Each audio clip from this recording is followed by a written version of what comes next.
I'm in the hub, I'm in the bug, yeah. I'm in the hub, I'm in the hub. I'm in the hub, flipping it out like drugs. I'm in the hub, I'm in the hub. I'm in the hub, I'm with the sinners and thugs.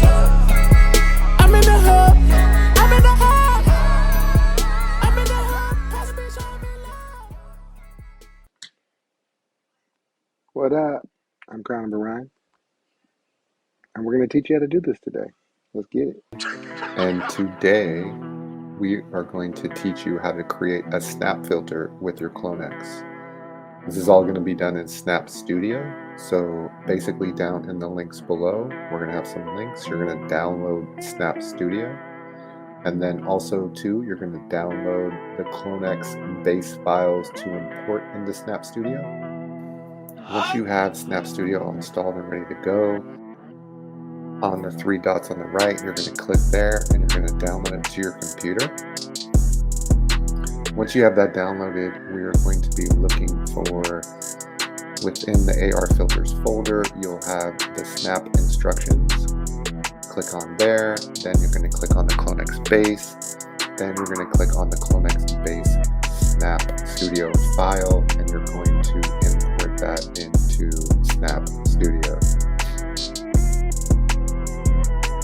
Once we have that all set up and running, you're going to go into your clone files that you've downloaded from Artifact for your specific clone. Within there, you'll find a texture file. That is your base DNA files for your head. Within that folder are going to be some files that you're going to need to resize. So basically you're going to grab those files in the texture folder, you're going to bring them into a photo editor like Photoshop, and you're going to resize those photos to 2048 to make them a lower resolution so that they mesh well within the Snap Studio with the other files that we're going to import. You only need to resize the DNA files in the texture folder. All the other files will be resized correctly. So next, once you do that, I like to put those in a new folder that I've marked texture 2. So within that folder, I have the files for this specific CloneX. I grab those and I'm going to drag those into the DNA folder on the left. Once I have those dragged in, I'm going to look for two other files. One is going to be the eyes file. Within there, I'm going to go into the texture folder. I'm going to grab all the textures for the eyes, and I'm going to drag those into the eyes folder on the left. Next, we're going to go to the inner mouth files. We're going to grab those, and we're going to drag those into the mouth folder on the left. Once we have all those files dragged in there, we're going to go into the materials file on the bottom. We're going to click on the DNA. Then what you're going to do is you're going to grab the texture files that you downloaded into the correct positions on the right. You're going to have base texture, which is going to be the file with the D. You're going to have normal texture, which will be the file with the N. You will have metallic, which will be the file with the M. You will have roughness, which will be the file with the R, and you will have emissive, which will be the file with the E. Once we have all those files dragged in, you'll see that the color of your CloneX has changed to the appropriate DNA skin type. Next, we're going to go down to eyes. There are a lot of CloneXs have two different color eyes, so you need to do each eye independently. We are going to click on the right eye first, and we're going to drag the files into the spots just like we did with the DNA. Once we have all those files in there, you will see on the right that for this specific CloneX, we have the eye color changing, or the red crystal eyes. Once you have the right eye done, you're going to click on the left eye material, and you're going to drag in the files just like you did with the right eye.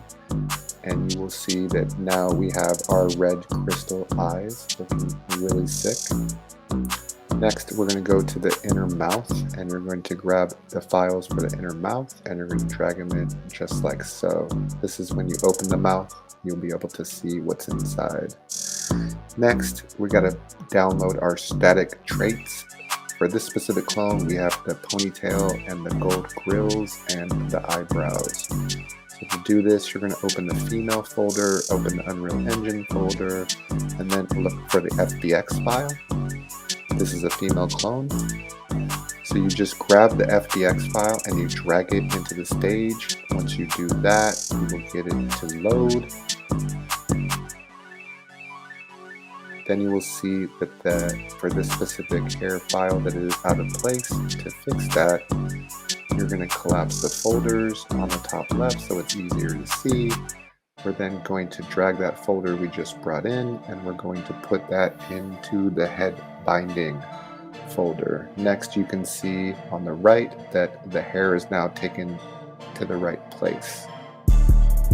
From there, we're going to go into the file and we're going to grab the texture folder for the hair. We're going to drag that into the left and then rename it hair. We're then going to go to the materials folder and we're going to find the one that says copy me. We are going to duplicate that one. This is a base material for all other static traits. So we're going to rename that materials file hair.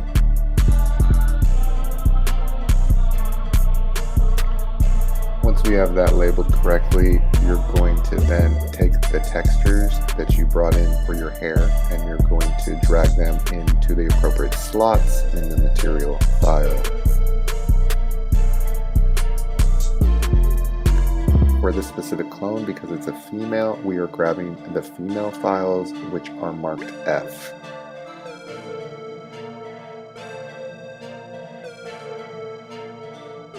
Once we have all those files in, you will see that the hair has not changed color yet. To fix that, you will go up to the top left, you will click on your hair file, you will collapse the folders so that you can see the blue file in there. When you click on that one, you will go over to the right underneath materials, you will click, you will go open the folder CloneX base, then materials, and you will see the materials file that we just created at the bottom. You will open that and then voila, your hair will change color.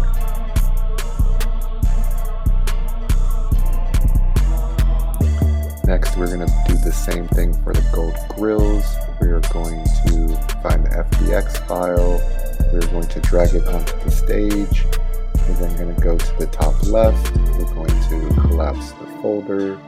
And we are going to drag it into the character's expressions. The reason why we're doing that is because we want it to move along with the mouth. And to do that, we need to set up a few things. You'll see that on the right, the mouth has now taken the right spot. We'll go over to the left, to the copy me materials file. You will duplicate it again. You will rename that to gold grills. Once we have that renamed, we are going to drag our texture file, just like we did before with the hair, into the folder on the left. For our CloneX, we are going to rename that gold grills.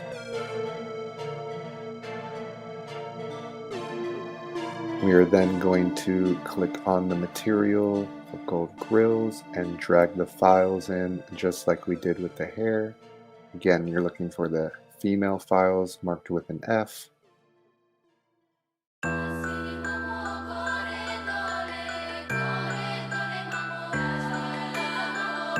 Once we have those files in there like so, we are going to go up to our folder at the top, open it up, click on our blue file for the gold grills, go over to the materials on the right, open CloneX base, materials, and at the bottom you will see the material file you created for the gold grills. Click OK, and you will see them change color. Now, to get the gold grills to move with the rest of the head, we're going to need to click up at the top under character expressions. When you click there, you will see a bunch of scripts on the right. Collapse those scripts. Then we're going to add a new script. Add expression, look for script, click there. Once we have that loaded in, we are going to click the button for add script. And we are going to open the script file, and we're going to click the one at the bottom for CloneX. Click OK. Once we have that one in there, we're going to need to click a few buttons, collapse the files, click the advanced button. Under your mesh component, you're going to click there. Once that pops up, you're going to open camera, effects, and binding, and you're going to put in the transparent face mesh. Click OK. Then under advanced, you're going to need to do the same thing. Click there. When that opens, you will open all the files again and put in the transparent face mesh as well as there. For all traits that are on the face that you want to move along with the head, you're going to need to add a script for those as well for your specific clone. Next, we're going to do the eyebrows. We're going to find the FBX file and drag it into the stage. Once we have our FBX file dragged in, we're going to collapse the folder. We're going to drag that file into the CloneX expressions just like we did before. Once we have those in there, we have to drag our folder in for texture, and we will rename it Eyebrows. On the bottom, we will duplicate the copy me. We will rename that Eyebrows. We will then drag in the appropriate female files into the eyebrow slots.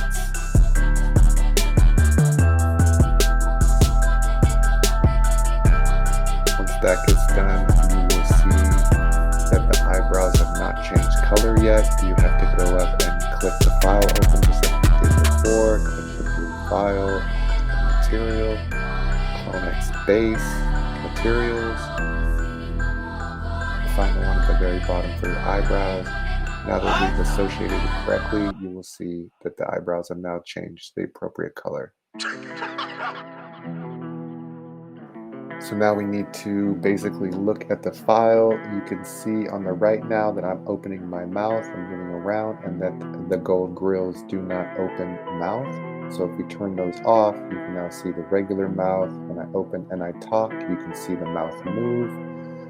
So for this specific CloneX, I mean, there are some issues with the files that are being downloaded from Artifact. They will fix those as time goes on. But for this specific CloneX, we are going to make this one without the gold grills so that we can have the mouth move when we use the Snapchat AR filter. So to save this file, you're going to go up to the top and you're going to pick Project Info. When you do that, you will see this pop-up come up. You're going to rename your filter to whatever you choose. You could also load a preview on the left, or you can load an icon as well and remove the artifact icon. For this one, we're going to leave this as is. We're going to click save, and we're going to go up to publish lens. When we click that, you will see that this pop-up comes up exporting your lens. Once it's done, you will see upload successful. You will need to log into your Snapchat to be able to send this to there and use it. There is another link in the description of this video, which will be publishing your AR filter on Snapchat guide. If we open that file up, you will see all of the instructions below. Once you get that all developed, your lens will come into Snapchat as so. I like to turn mine on as hidden so that I am the only one that can use this lens. You will need to pick a primary category before you can move on as well. After that, you click Submit Lens. You're now in your account, and you can see that your lens you just created is in review. We're going to wait till it gets approved, and then you will have it available to you in your Snapchat. So what I'd like probably nice was like what's up with your clone? I was like, what's up with yours?